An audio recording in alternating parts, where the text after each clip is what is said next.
And we welcome you back to the world of racing for week 6 of the Pro Series as we jump in to the Cadillac LMDH, the V-Series.R, for 2 sets of races here at Mobility Resort Motegi. My name is Jackson Lambros. I'm joined by Sagar Bakshi. Sagar, last week, phenomenal soundtrack coming from those Aston V12s. We're about to get something very similar and a lot of preparation for the endurance races this weekend. A lot of continuation from last week, I think, is a good way to put it here. Definitely. This is going to be a continuation of last week, a beautiful way to put it, right where we left off at a nice twisty and flowy track for sure. Last week, of course, we were at one of my favorites, of course, Mazzano, driving some amazing sounding cars. This week, we're driving the LMDH Cadillac vehicle around the Twin Ring Motegi, and we're bound to have a wonderful time, aren't we, Jackson? No, absolutely. And let's get you trackside here and not waste any more time because we have got ourselves already a qualifying session that is starting to get spicy. A handful of cars are very close on track to one another. Ryan Fitz still out in front, trying to continue that dynamo of a season he has had so far, over 200 points up. Chris working his way to the line as well after a quickest sector 2, and that cuts the gap even closer, less than a 0.2 of a second separating those two. That will bump William down to P3, but we welcome you to Twin Ring Motegi, what most of you know it as, being renamed to Mobility Resort Motegi, host of a handful of events, the NASCAR Cup Series, IndyCar from America, but obviously home now to Super Formula and Super GT. Tonight, host of the Pro Series. Yeah, Ryan, Chris, William, all separated by just 0.2 of a second, but half a second back, we have Sammy, the Mr. Consistent driver that we've seen so much of this championship series. Only just a half second back from that pole position time. I'm sure he can gain some more time, or at least find his way into the top 5 this event, at least for heat number 1. But we all know that the top 10 are going to get reversed, and just in the nick of time, Ryan pulls out the fastest lap of the race right in front of William, who set a really good time, separated by less than 1/10 of a second between P1 and P2 now. Here's Cody after our quickest second sector as he tries to work his way just a little bit deeper into contention. You can see some smoke coming out of the front fenders there. And that's another thing we need to talk about here, Sagar, because ever since we've had the M2s at Road Atlanta, we've kind of been building on pace, but we've been taking away assists. These guys don't have ABS tonight, don't have traction control. They have to use a lot of what's kind of already in their cranium here to keep the cars on the black stuff.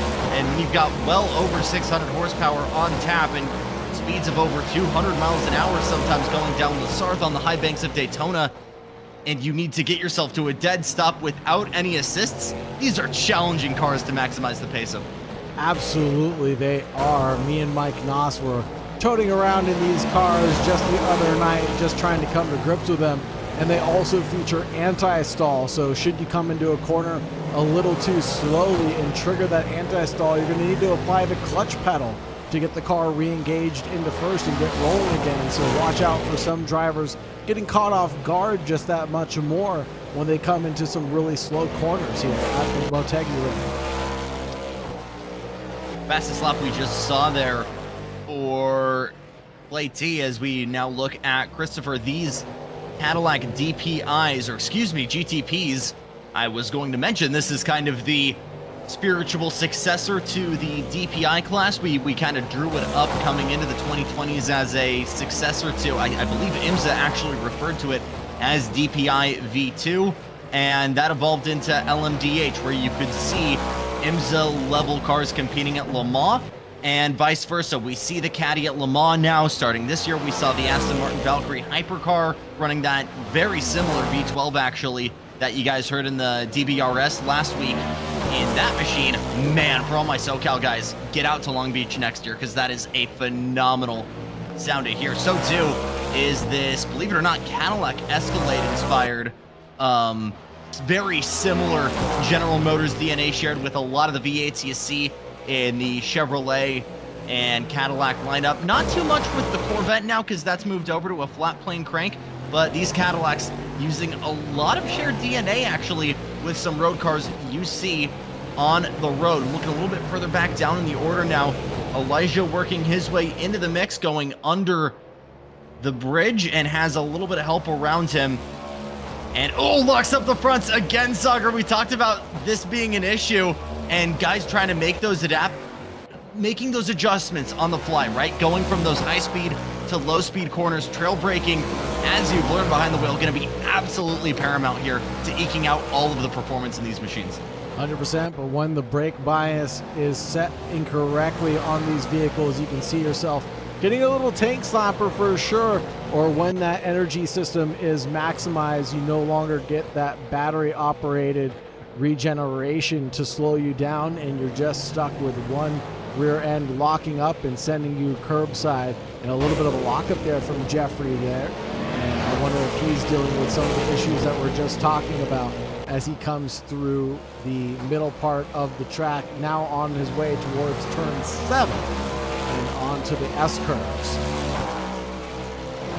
Let's talk about this course just a little bit more. Just a nick under 3 miles with 13 corners and runs underneath what you guys have probably noticed here. That massive 1.5 mile oval, that's what attracted initially the NASCAR Cup Series to host an exhibition event here, as we see them working their way down the hill now.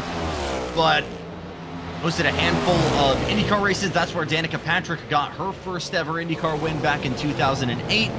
And then IndyCar hosting events here all the way up into 2011. They moved off of the oval due to earthquake damage and ran this exact road course configuration. And that final corner caught a couple people off in real life. It's catching Jeffrey off guard in the virtual world as well. Been a roller coaster season so far for Gerson. A couple of top 10 finishes. Had some really good pace in the M2 Cup, but still trying to find the right stuff. Aaron's finding the right stuff right now. Sagar quickest in sectors 1 and 2. Coming through the S curves now, Aaron does have quickest sector 1 and sector 2. He's gaining speed and momentum through those sectors, and as he approaches the final corner out of the S curves, let's see what he has to say about Ryan's time up at the top, the tip of the spear, or the sharp of the knife, whichever way you'd like to put it. 109, 111, 112, 113. Where does he find himself coming into the final couple of corners? The 90-degree corners is where he's going to get it all right and not run too wide. A slight lockup there through sector 3 is going to cost him some significant time, and that might be it for Aaron's attempt now. You can see a lot of smoke coming through that turn 10 hairpin as everyone's trying to trail and get this car rotated to launch onto that long back straightaway. That run into turn 11, this is where things get complicated. Cody coming to the line will improve up to P7. That'll drop Rick down to 8th place. And again, we continue to get things set up. Just under 2.5 minutes.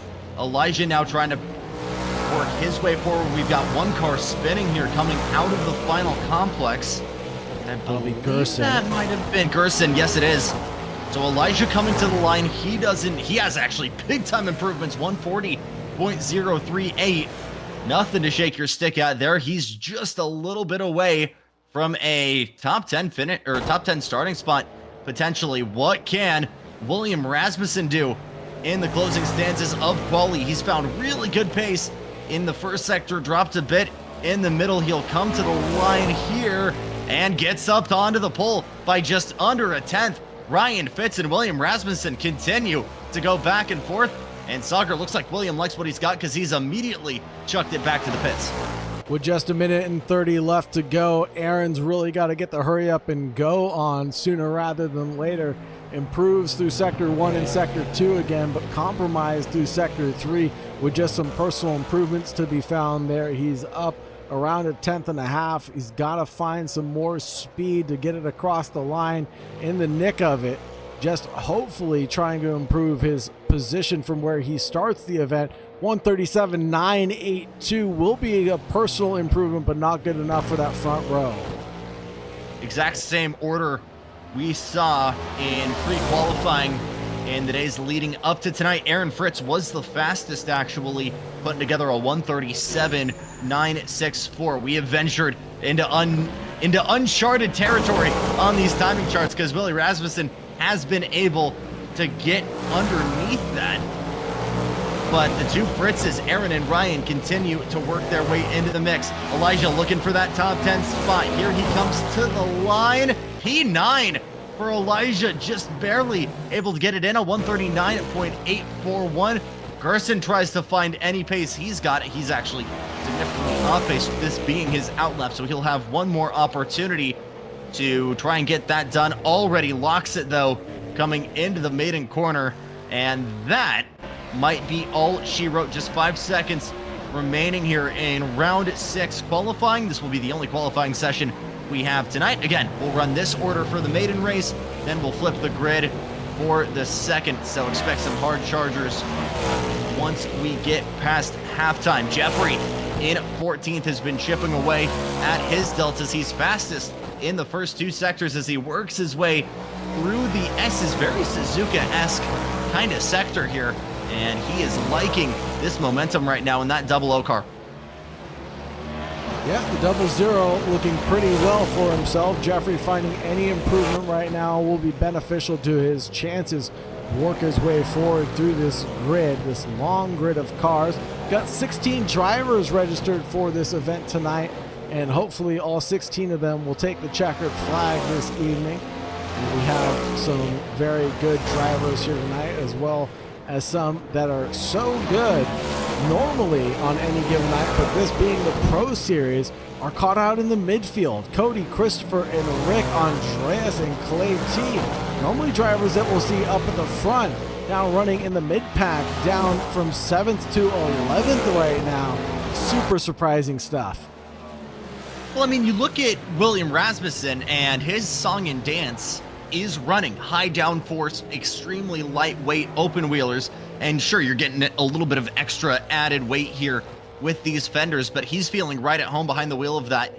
Can't say the same for Jeffrey. He had a big wiggle coming out of turn 10, trying to uncork all of the horsepower that V8 had on tap. How about Spencer as he works his way into turn number 12, trying to ramp through as much of that curbing as possible. That, I believe, is going to be all she wrote, though. As he came to the line, I don't think there was enough improvement.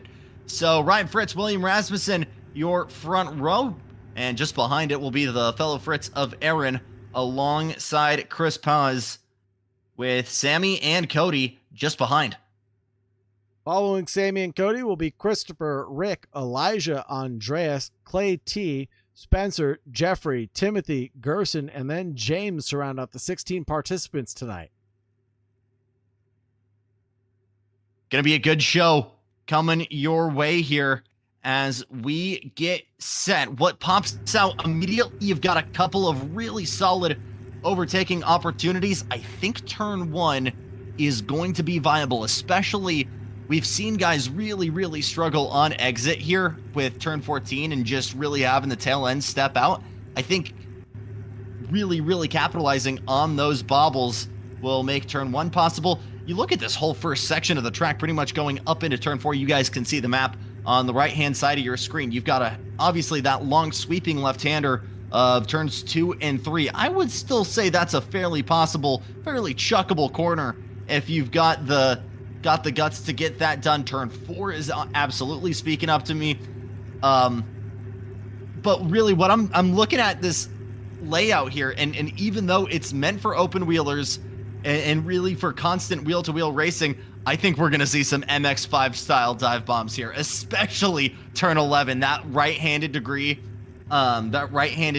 turn going to be absolutely Sen City. Oh, 100%. We're definitely going to see some sends here, and we're definitely going to see some lockups for sure. But how the drivers are able to contend with the cars from under them will tell us how much they want to be here and how much practice have they put in for these types of events, obviously that being the key to success here, getting as comfortable as possible with the setups that are provided to you and getting as comfortable as possible with the track car combo as I get the marbles out of my mouth. You know, for the week is crucial. We go from varying tracking car to another end of the spectrum week after week. We were in open wheelers for week number 2, and now we're into hypercar for week number 6 now. And it is quite dramatic, the changes that we've had in the car track combos, and where we've been have not been the most well-known tracks for sure. I think Misano is obviously something that the drivers might be more familiar with than not, but I think Oschersleben being a track that drivers are not so familiar with, as well as the Twin Ring Motegi. Unless you're racing on Assetto Corsa regularly or driving on iRacing regularly, these might not be tracks that you've come across in your sim racing career previously. I think Misano instantly pops up if you're an ACC regular, like Correct. A lot of these kind of sports car guys are. But I mean, you look and you get in. This is going to be the first time I think a lot of these guys will be racing at Motegi. I think, if anything, absolutely in this track car combo, because yes, we do have this in iRacing. Obviously, we have it in Assetto Corsa, but you don't really see top level sports cars riding around here, with the exception of Super GT. And actually, if the World of Racing guys are watching this, URD's Super GT mods, absolutely phenomenal. They get the same level of delta roughly as LMP1 cars. I would love to see something there, doing something really, really weird. Give me a Super GT 500 car at Long Beach or Fontana or something crazy. That's going to be fun. But again, the beauty of this series, we don't know what we're going to be running until we run it next week. And we should actually have an answer, hopefully, for you guys by the end of the night of what we'll be running and where we'll be running next Thursday. What I can tell you, Bahrain 2.4 hours will be running at the Bahrain International Circuit in this exact car. Feels like maybe the only time in war history we've actually had that direct carryover. But I unfortunately will not be on call, but I believe Sagar Bakshi and Mike Naus will be with you. That'll be at 3 to 7 PDT, and Sagar, I believe that will be all 4 centers. Absolutely, it will be all 4 centers, and we're looking forward to seeing a full grid of drivers filling up the Bahrain Endurance Circuit as one of the tracks that me and Mike were actually driving around the other night and couldn't quite come to grips with the cars. So it just goes to show you how difficult it is, and especially that combo, that infield section being super challenging. Oh yeah. And again, it's not a track that I think most drivers are so familiar with. So the practice being imperative here to getting secure victories or getting secure with the crack kart combo is just so important. And putting in the seat time at World of Racing, well, just gives you that much of an edge over the rest of the field. So I think this is going to be this is going to be far from an apples to apples comparison, right? Because you look at the layout for this track, relatively high speed, really good flow. You could say the same about a lot of the factors for Bahrain, but part of what makes that so special is there's a reason Formula One calls it their test facility. It tests every aspect of the cars, long straightaways, high, medium, and low speed corners, and especially with that added infield section you were talking about, incredibly complicated, great for the GT cars to kind of have wheel to wheel, but you are tiptoeing on the pedals in these kind of high downforce, high power machines. So going to be not directly a way to get prepared, but you're definitely going to learn the ins and outs, learn the limits if, you know, a lot of these guys end up coming back on October 19th. So we'll have to wait and see. Should have just a little bit of time here before we get going, so we'll step aside for just a moment, but do not go anywhere. Race 1 coming up here from Motegi here at the World of Racing.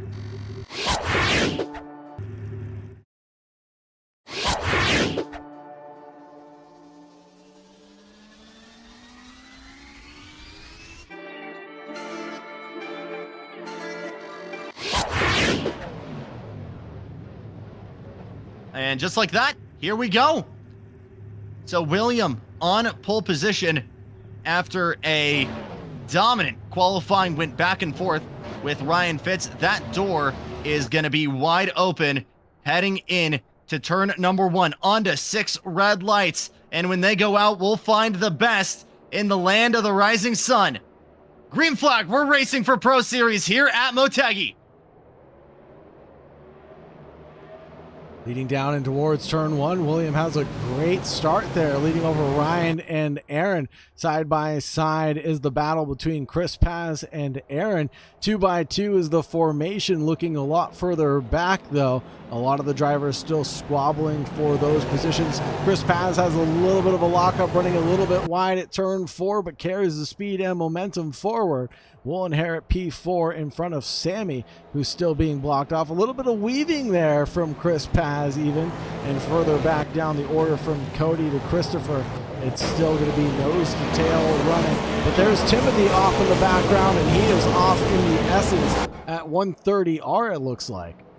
Looked like further back, Rick and Spencer also going wheel to wheel into turns 2 and 3 as we watch Cody trying to fend off Christopher, who's got a bumper full of Andres and Clay T as we work our way out of turn number 9 through the S's and into turn 10 for the first time. First prime overtaking opportunity if you've got enough pace, but William already finding himself with half a second of advantage.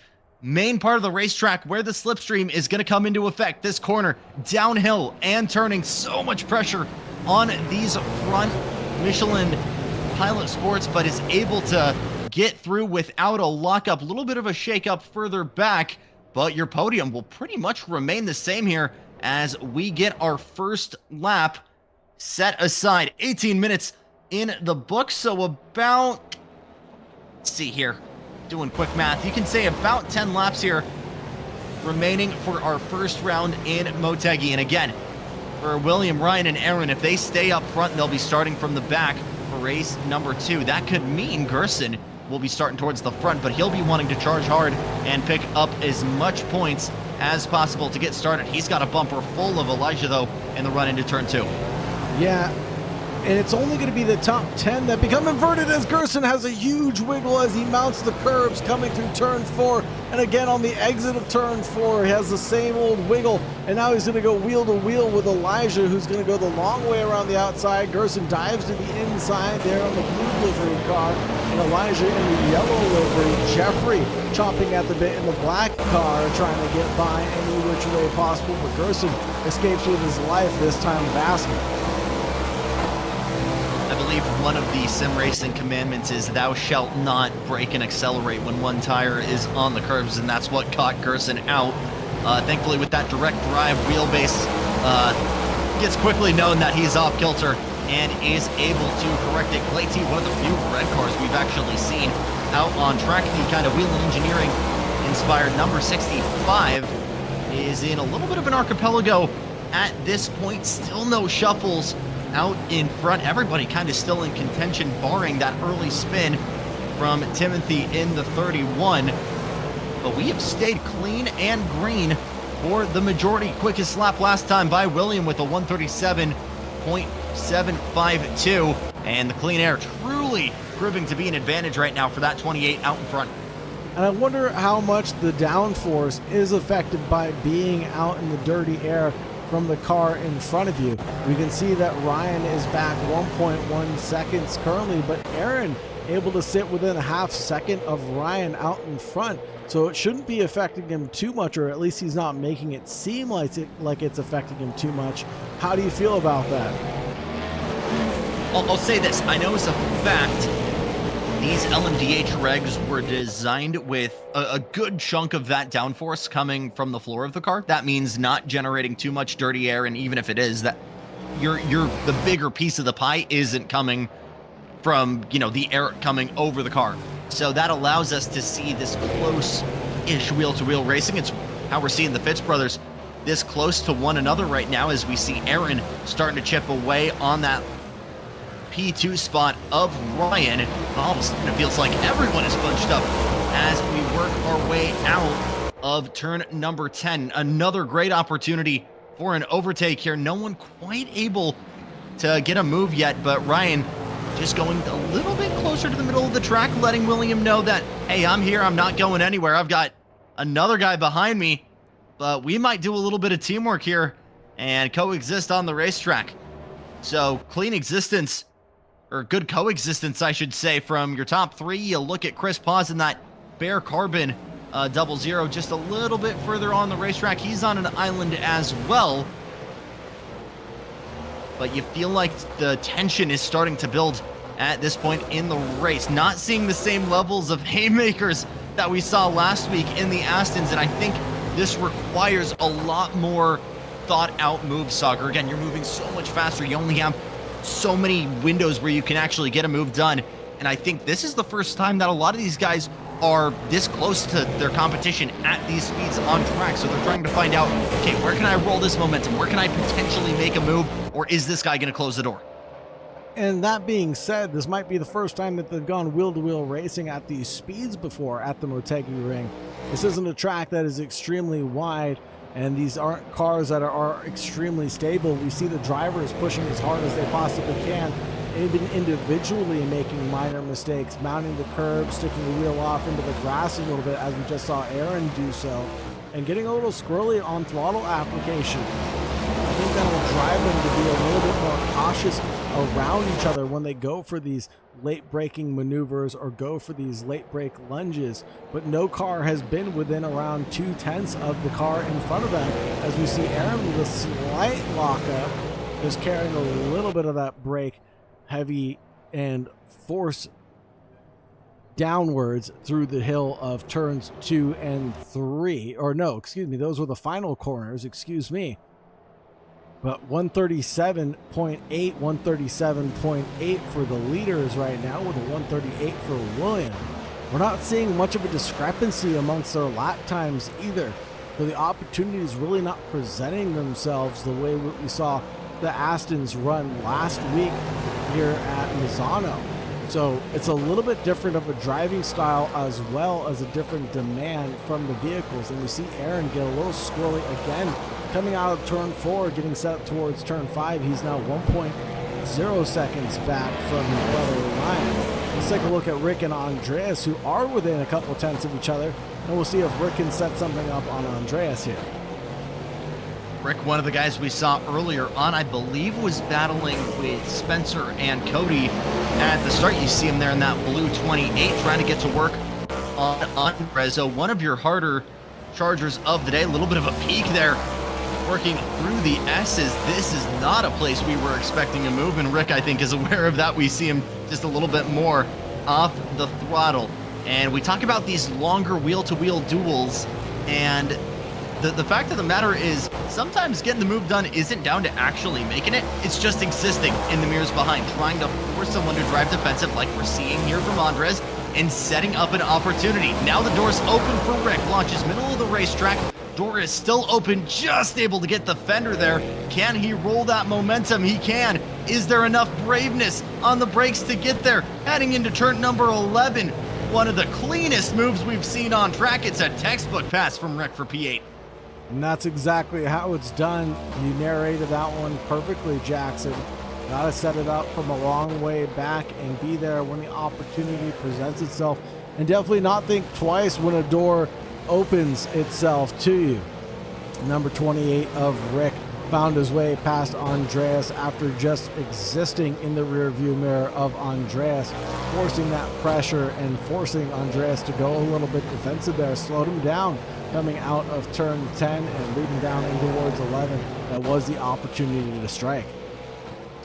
So the question now is, where does that focus go? Because, yeah, you've got Christopher 2 seconds off the road. That's a bobble for James there in the 31. That kind of mustard-colored 31. Bit of a dosage of oversteer. I think that let Gerson in the blue car just a head slip on through for P12. But, again, we talk about it everywhere we look on track right now.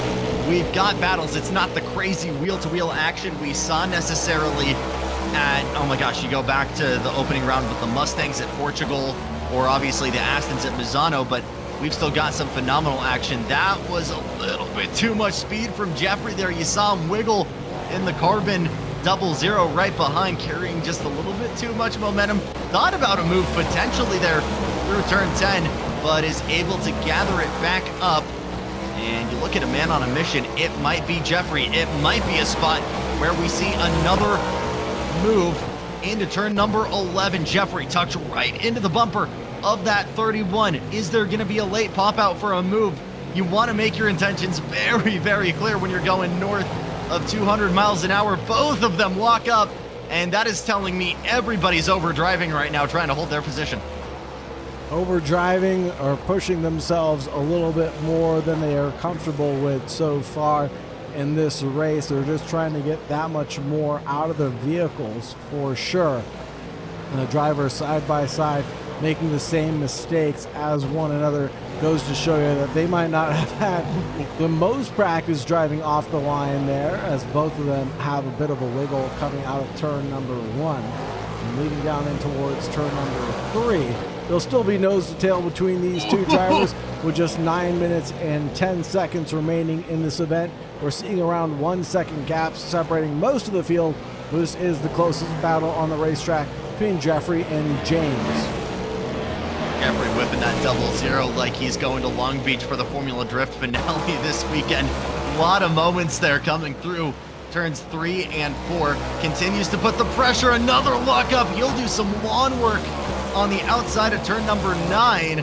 And unfortunately, that will roll the boulder at the bottom of the hill for him, as he's got to try and close that gap once again to James. Great example of just how difficult it is to drive these cars at the very limit.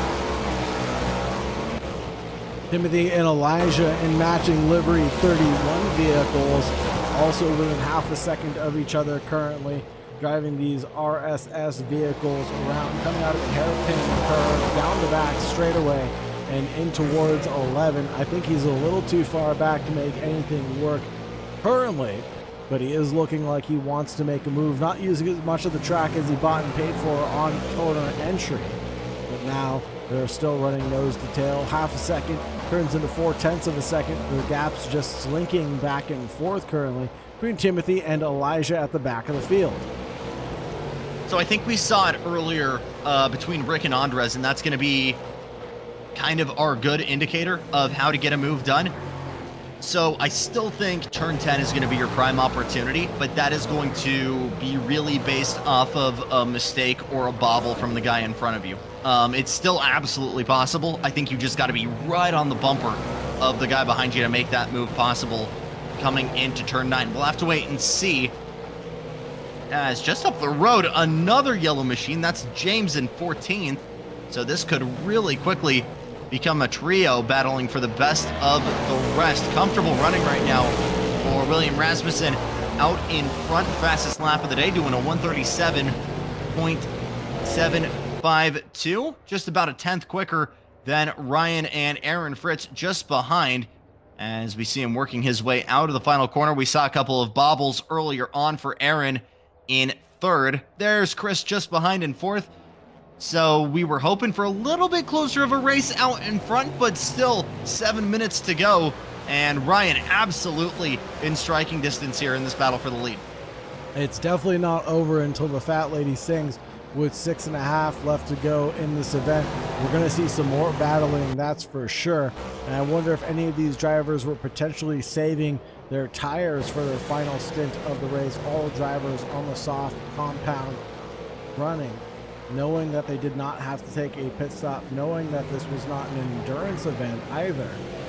Fuel conservation, tire conservation, not necessarily becoming a factor until the later stages of this event. For sure, coming into turn number 3, looks like Clay T and Spencer are within a second of each other. Clay T out in front driving the red livery car, and it looks like Spencer's driving the carbon fiber livery, and Gerson trailing not too far behind by 1.8 seconds in P12. You could also mention the track and ambient temperature, both 19 degrees Celsius. That's 66 degrees if you're in a country that's landed on the moon. But that is prime conditions if you are hot lapping, if you're trying to get the most out of your grip. Also perfect ambient there to really, really get the most from your engine as well. Once you get too hot, it's really, really rough on these engines to really unravel that power. So the battle for P10 here starting to work into play here as Spencer closing that gap a little bit wide from Clay, not able to fully get to the apex there, but is able to roll that momentum and really launch off and give himself some insurance. Another little bit of a peak. He's far too far back to make that move coming into turn 11, but again, is just trying to occupy those mirrors, let Clay know that he's there. Yep, and we still have 4 minutes and 40 seconds remaining on the clock for you folks. We're going to see some more battling taking place here and now in the final stages of this event. Fastest laps coming out finally from the drivers at the back of the pack. This is a very important position for Spencer to try to get a hold of before the end of the race, with the top 10 becoming inverted. Clay, T, or Spencer can find themselves running at the top of the pack towards heat number 2 here on Assetto Corsa. Got a little bit of downtime here as this starts to brew for 10th. Let's tell you a little bit more about the Cadillac V-Series.R out on track. Actually an LMP2 based chassis built by Dallara. That's the same folks behind your Formula 2 chassis we raced a couple weeks ago. But actually shares a chassis in the World Endurance Championship and in the IMSA WeatherTech Sports Car Championship with the BMW, and will actually be a sister chassis with the McLaren, which will be coming here in 2027. And with that 5.5 liter angelic sounding 32 valve V8 behind, not a direct giveaway on how much horsepower. That's always contextual in the world of endurance racing, but you can say easily able to get north of 650 horsepower. I can tell you that this also runs the spec hybrid system. I'm not sure how well Assetto Corsa fully simulates that. I know RSS, the mod makers here, do a phenomenal job with the Formula 1 things, but again, different because Formula 1 uses a engine mount hybrid system. This is going actually through the drive shaft, but that is able to give you kind of an IndyCar style push to pass system where you've got an extra 65 horsepower on tap from that Bosch manufactured system. So don't think these guys have access to the push to pass, but if they do, managing that, certainly in the real life world of endurance, if you've watched WEC, you know how crucial it is to kind of manage that virtual fuel tank, which has kind of become a meme in WEC and IMSA, but it is truly a vital thing in it. It's what makes it like a marathon. When do I use my energy? When do I save it? And you could say the exact same thing. We're running the softest tires on tap here. So for William and Ryan, it's a matter of, instead of maybe that energy being fuel or engine capacity, it's how aggressive am I on the tires? I'm out in front. Do I go fangs out here and try and build a gap? Or am I comfortable with this guy maybe being 5 or 6 kart lengths behind? So it's always some kind of strategy at play with how you're approaching your driving, especially with cars this complex, this fast. I'll tell you what, I'm sure William is not comfortable with Ryan being as close as he has been for the past 20 minutes or so of this event. Ryan within 6/10, that is definitely spitting distance of P1 right now. Williams trying to get back-to-back wins here with the World of Racing Pro Series this evening, and he could potentially do so. And for race number 2, or heat number 2 of the evening, he's going to start at the back of the pack, running in 10th position, and have to chop his way up through the field. Now that's going to be an exciting event for sure as we approach the fire station at 130R. Closing down the gap is Ryan pretty steadily right now, was floating around 0.6 of a second, hovering around 0.4 of a second, or fluttering right abouts there. And Aaron being left in the dust, 4.2 seconds the gap between himself and his brother Ryan Fitz. Ooh, retirement there for the 31, and that is James Anderson, who has thrown in the towel. That'll be another position for Tim Heckman. What has happened with James? Hopefully that was not an incident. I'll tell you what, on track though, it is getting really close. Here's a look to the inside. A big lunge into turn number 11. Ryan Fitz from downtown took the lead. door is still open for William. We'll go two abreast into one of the most technical parts on the track, and William hangs that momentum around the outside. Now he spins. Ryan gets the momentum again and will take the lead with just 20 seconds to go. Amazing overtake, but Williams not done yet. Sticks it up the inside towards turn one with a little bit of lockup to boot. Carries that momentum along the inside. William around the outside is going to hold on to that lead for now. William on the optimum racing line leading down towards turn three. They're going to be nose to tail right now, but first place belongs to Ryan right now in the zebra striped colored machine, and in the blue machine will be William 4/10 back. He might be a little too far back at this opportunity coming in towards turn 5 now, but he's going to set himself up towards turn 10 and turn 11 for sure. No passing through 130R or the S's, that's for sure. It's going to be pretty close coming down to the wire. Ryan Fritz sees the white flag here at Mobility Resort Motegi. He's been waiting in the wings for the past 20 minutes and has been in second place for all 11 laps. He takes the lead in the one that could matter, but William Rasmussen has been showing the pace in that blue 28 all night long. The move spooked all of us at this very part of the course a lap ago, and with a half-second advantage, he has unraveled all of that pace to get to the front once again.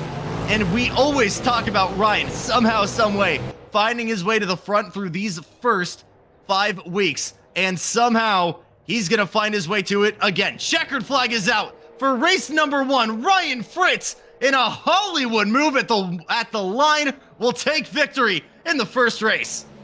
William going to bring home P2. Aaron in P3, Chris Paz in P4. Sammy, Mr. Consistency, will bring home P5. And that's a great result for him. We'll start and finish the next race in P5, he hopes. Cody in P6, followed by Christopher in 7th. Very closely behind that will be Rick, then Andreas in 9th, and Clay in P10. Good drive from the back of the field there for Cody Weckler. We saw him, Cody Welker. We saw him wheel to wheel with Rick Moises at the start of the race there, gained at least 2 or 3 positions. But oh my goodness, just when you feel like things are over, the fat lady didn't sing yet, Sagar. And again, if you thought that was chaotic, you have not seen anything yet, because we're going to flip this field, or at least flip the top 10, and go at it for another 20 minutes. That's coming up in just a couple of moments' time. We'll step away and try and gather our breaths here, but do not go anywhere. You're watching the Pro Series for World of Racing in Week 6 from Motegi here on the War YouTube.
Cars to the grid here for race number 2, as it will be Andres and Elijah who will be on the front row as the lights come on. Completely reshuffled top 10. Let's see who ends up on top. Let's do it. Green for race 2. Headed down towards turn number 1. It looks like it's a pretty clean start for Andreas, Elijah, Rick, Christopher, and Cody further down the order. Couple of side-by-side squabbles still being settled coming through turn number 1, but on our way to turn number 3, it's all going to be a little bit of 3 wide further down the order as Sammy goes down the pack and gets a little bump in the rump from, I think that was Ryan or William. And almost sent him sideways. A little side-by-side action now between Sammy and Ryan as he works his way forward. And Sammy continues to tumble down the order and down into 11th place. Looking forward, though, it's Christopher going the long way around the outside of Aaron, or trying to make that one work. A little bit of a squabble there amongst friends. And Cody and Chris Lavelle going side by side now. It's action-packed stuff, and there's Clay in the background, and he's off at the V-corner entrance. I thought that was almost Timothy around again, as Chris Lovell taking another big dive to the inside of Cody. Watch Ryan on the outside as he tries to roll all of that momentum. We'll get side by side with William. We'll pick up that battle immediately where it ended in race number 1. Big weaves in and out there. Elijah making contact, I believe, with Aaron. There's a big lunge. Aaron trying to make the outside work. He has oversteer and gets into the door of that machine. As further back we go side by side. Lovell choking everybody up. Cody, William, Ryan, and others. And this is the chaos we were absolutely expecting to get us started in race 2. Chris still holding everybody up. A little bit of a look to the inside there. But Lovell holding his own. We had one car around. I think it's Ryan Fritz. It is. Oh my goodness. One of our main championship contenders. And I believe Cody got a piece of it as well. And that is 2 big names immediately out here. That is huge for Ryan to now start the race from P13 on lap number 2. It's going to have a long way to climb back to the top. And it looks like William has worked his way up into P7, 7/10 off the back from Chris Lavelle, who is working hard to get by Christopher right now. And a little bit of a wiggle there and a huge lockup. I thought that was a lockup. I saw the spoke stop moving on Chris Paz's car, but he must have kept the wheels still turning somehow, some way. And he's now under the clutches of William from behind. And we did see a big lockup coming into this corner just one lap ago, the hairpin curve. Managing, there's another big lockup. That time it was William. He's going to be feeling that through his teeth and into his seat for the next 16 and a half minutes. A little bit of a look further up, Christopher and Lovell, or excuse me, that's Aaron just going all the way around the outside of Elijah. Exact same spot where Aaron made contact with him one lap ago. Elijah still finding a way to make P3 stick. 3-car freight train further behind with Christopher Lovell and Willie Rasmussen. More really good momentum here from Aaron. He has the pace. Does he have the space into turn number 1? Yes, just barely. But now the momentum comes back to Elijah. Not enough though. Aaron finally up into third. Further back, William side by side with Christopher. He dropped back as Lovell got that position through, and Lovell was able to secure 5th. Chris actually drops back now to 7th. William Rasmussen on the move. Yeah, looking forward, it's a tight pack battle right now with some of the faster drivers caught in the traffic of some of the backmarkers from the previous race. And they're no longer in that same position. They're all racing for overall positions right now, and of course the big buckaroos to be had. So Andreas not giving up any lick to Rick right now, regardless of his pace. 6/10 is the gap right now, separated at the front. Right now we're looking at the battle between William and Chris Lavelle, and they're separated by 0.2 of a second. But right up the road we have Elijah, who's a bit of a cork in the bottle from the rest of these guys into the podium positions. Elijah almost getting contact there from Lovell just behind. And I was actually going to tell you, Rick was really closing that gap to Andres out in front. There's a big flick all the way down to the inside there as Elijah has to defend down low. Chris went all the way through. What a move from Chris Lovell to get his way up into fourth. There's a lot of heat in that 0-0 machine. Is there enough to get it to the podium? Elijah now on defense mode as William Rasmussen tries to take another spot away from him. You can just see that blue. There's a peek to the inside of turn number 1. Elijah responds going all the way down to the curbing. Will stay status quo for the time being, but you look just up the racetrack, Sauger. It is getting spicy in this battle for the lead. Just a quarter of a second, now a third of a second, separating Rick from Andres. That was a huge lunge from Chris Lavelle going forward there on Elijah, but he needed to get the move done sooner rather than later. And speaking of moves getting done, Aaron finds his way up into P2. Or how long will this stay true as he works his way through 130R the right way around? And with a little bit of a lockup there, he manages to secure that position. Looking pretty good right now for Aaron, and his pace is surefire, going to carry him to the top spot potentially on this lap or the next one, because Andreas is looking like a turkey on Thanksgiving right now, about to get chopped up left, right, and center as Aaron goes in for a lunge at the hairpin curve, and he makes that one stick. You can see how he lifted off throttle there at the very inside of turn 9. That was preventing Andres from a switchback move, and that allows him to secure it. This whole sequence was kind of with the first domino being a lockup from Rick. William does the same.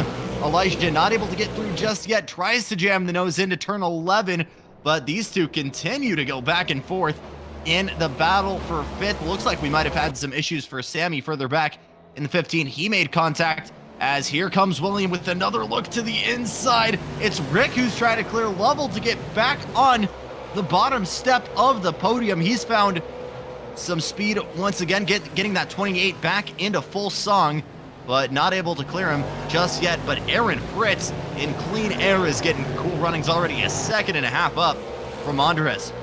That's phenomenal pace, and if he can keep up this pace and momentum while the leaders from the previous race are stuck in traffic, this is going to work out really well for Aaron Andreas and Chris Lavelle. Although Rick is in 4th place, he is a huge cork in the bottle for the likes of William right now. Elijah was that cork in the bottle. He's fallen down into 6th place currently. Let's look a little further back as Sammy, you're absolutely right, is worse for wear right now, down in 12th position, but battling it out healthily with Jeffrey right now. I believe it was those two trading, can't really say paint because even if they were marked, it would be vinyl. Let's say trading carbon fiber, as here we go, another move to the lead. Chris Lovell gets to the point on a move on the inside of where else but turn number 9. Rick tries to go with him as everybody shuffles. I beg your pardon, this is actually the battle for second. Aaron way out in front.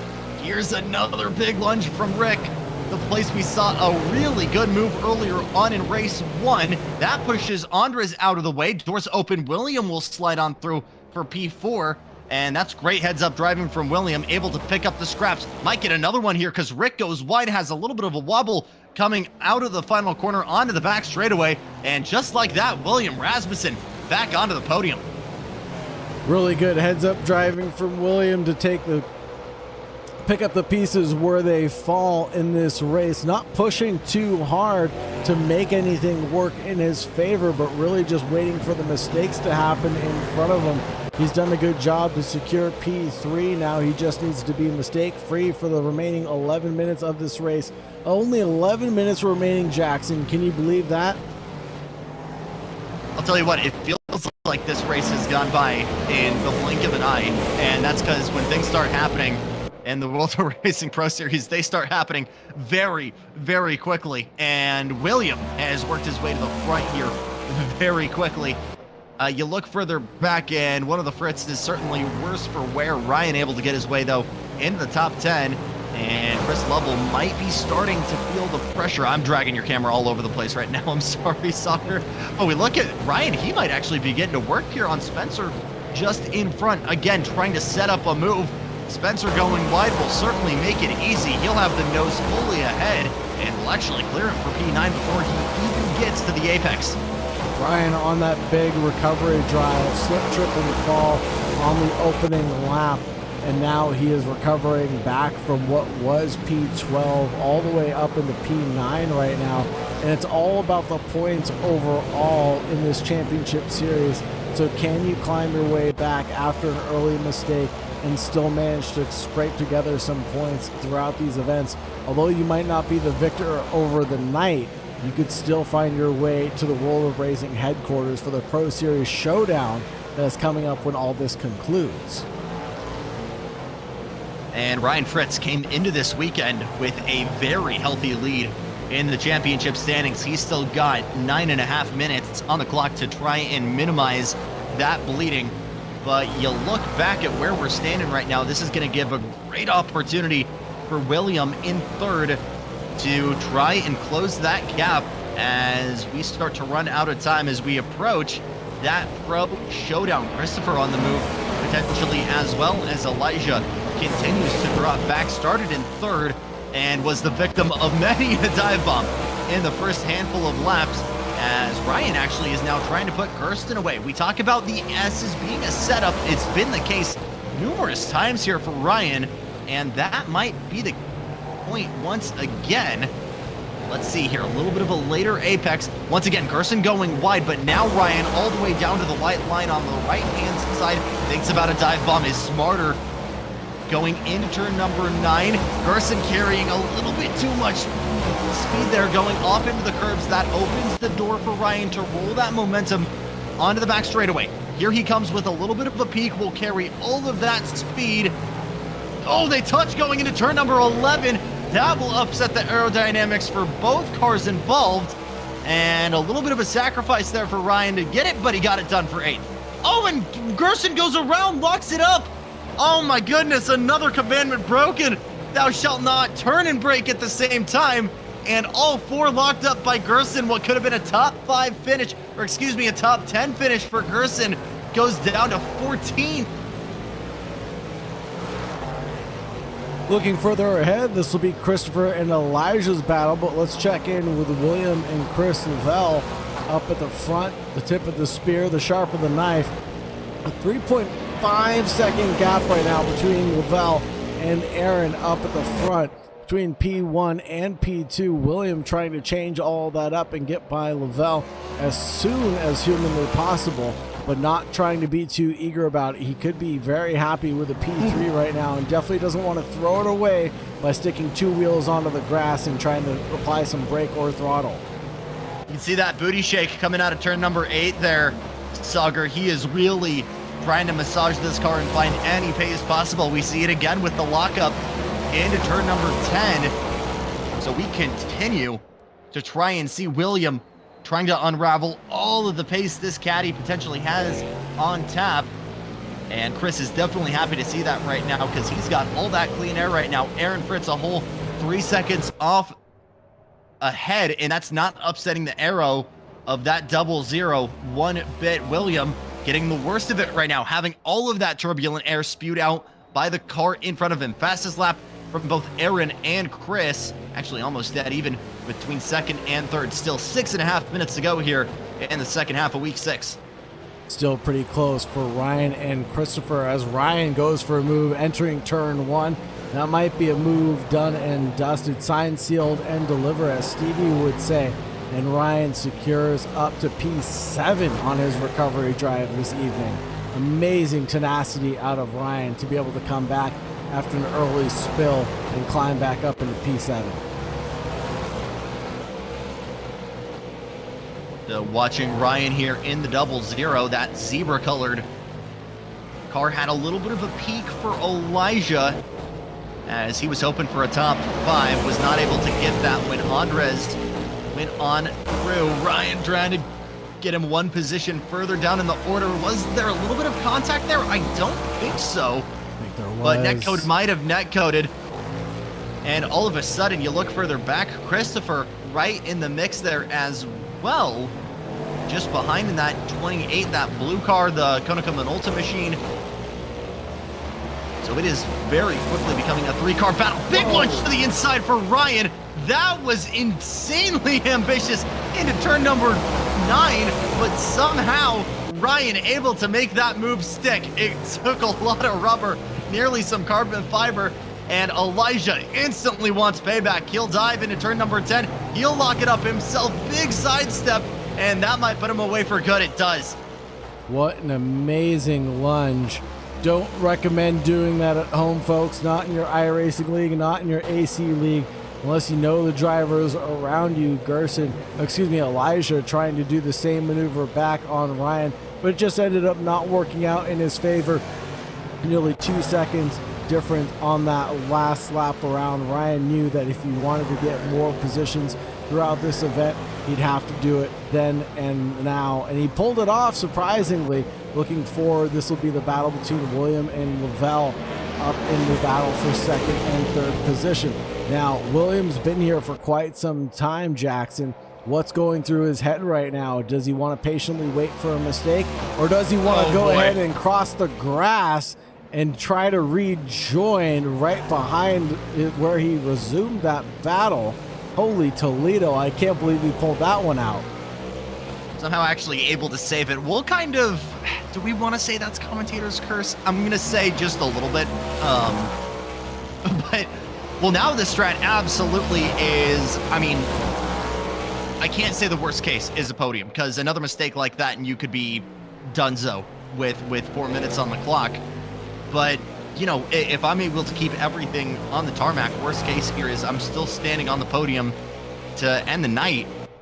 So I think it's just kind of approach do the same approach he's been doing since we got halfway in the heat, and that's kind of go all out, and hopefully it's enough to maybe get to Chris level. That's not looking like it's the case though, because now he's out of drafting distance. He's still getting a little bit of turbulent air. This is kind of the worst part, the worst distance to be away from the guy in front of you, because you're getting all of the deficits without any of the benefits. But we know how fast William Rasmussen can be regardless of the machinery we strap him in.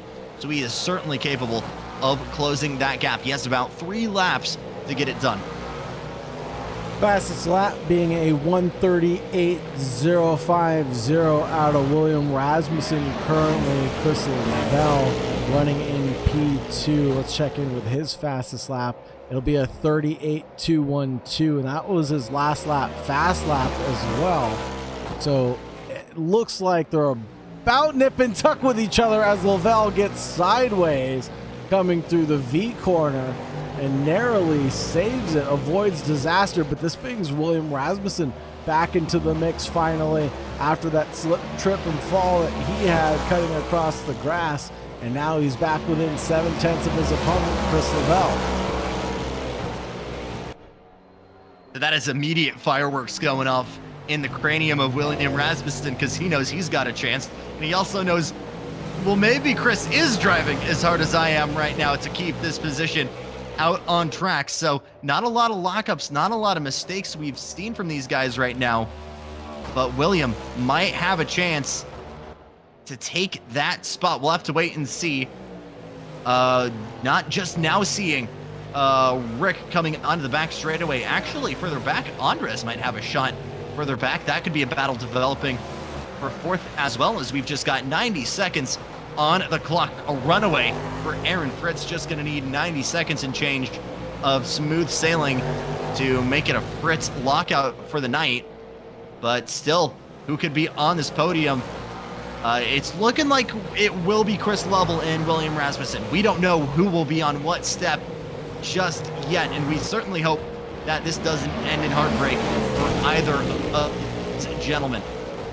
Hopefully not. It would be a shame for this battle to end in tears right now, but who knows? Anything can and will happen in racing, right, Jackson Lambros? So with that being said, William and Chris Lavelle will go wheel to wheel for the final 45 seconds of this event, and it'll come down to the wire if we will get an additional bonus lap or not.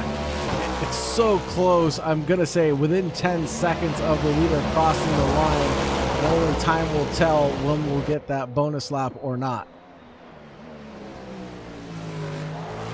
I'll tell you what, with 5 seconds, maybe he does have an opportunity to get off the throttle. No, I don't think so. He'll be too close. So it'll be white flag this time by.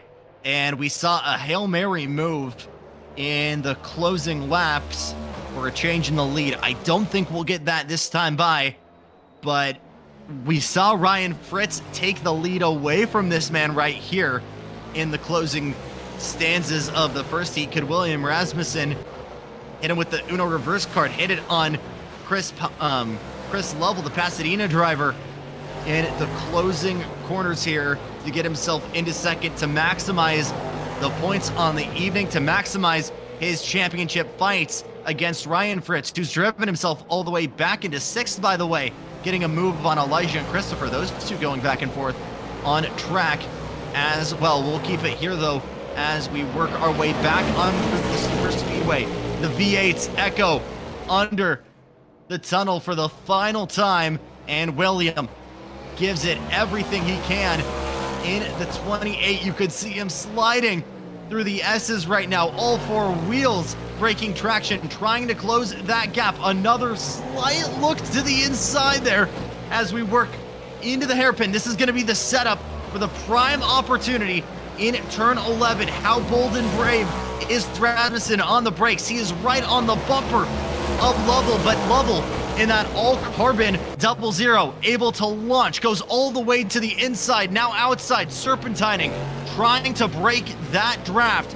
Another big lunge from William, a lockup from Lovell. It might not be enough. Checkered flag is out for race 2.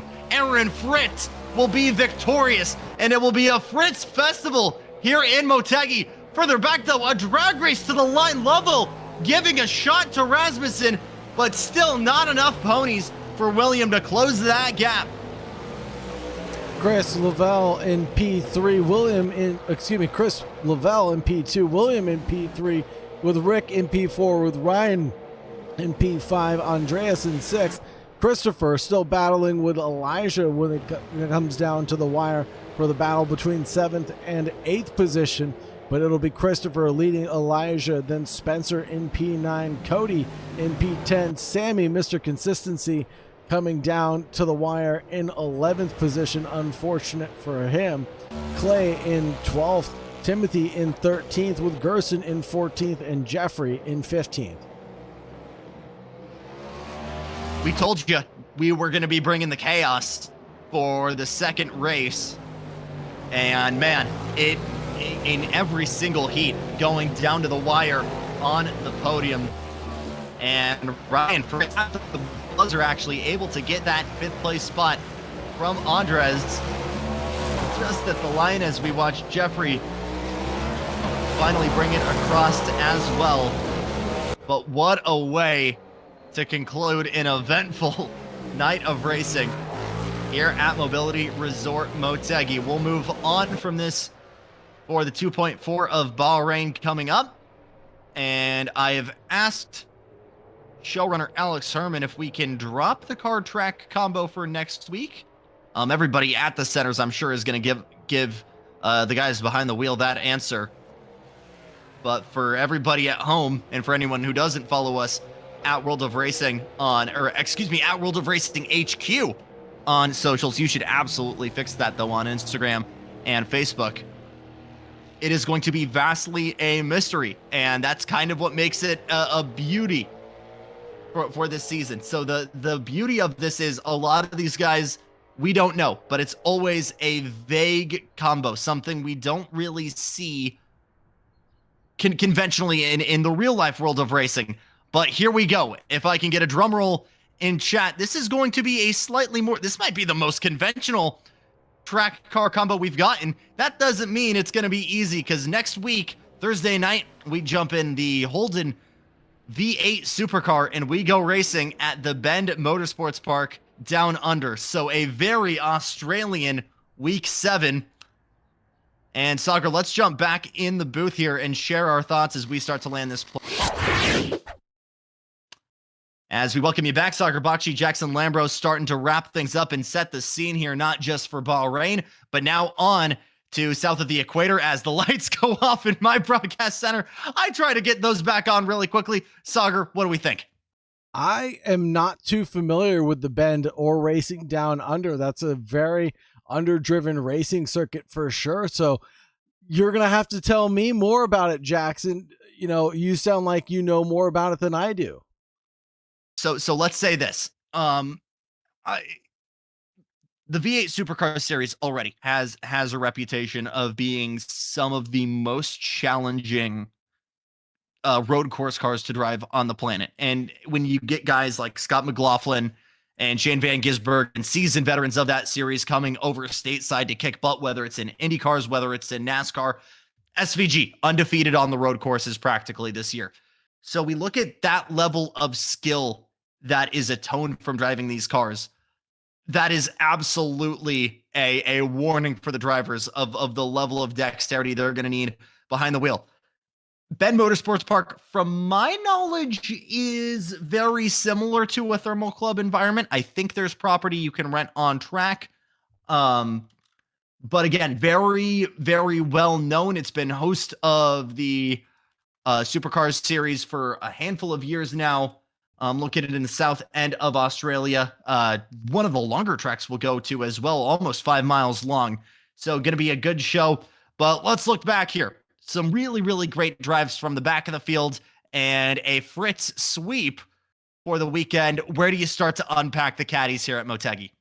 I thought William, hands down, driver of the day, but the first of the Fritzes coming down to the wire with that overtaking maneuver on the penultimate lap has to be the highlight of the stream for sure. Beautifully called, beautifully executed as well.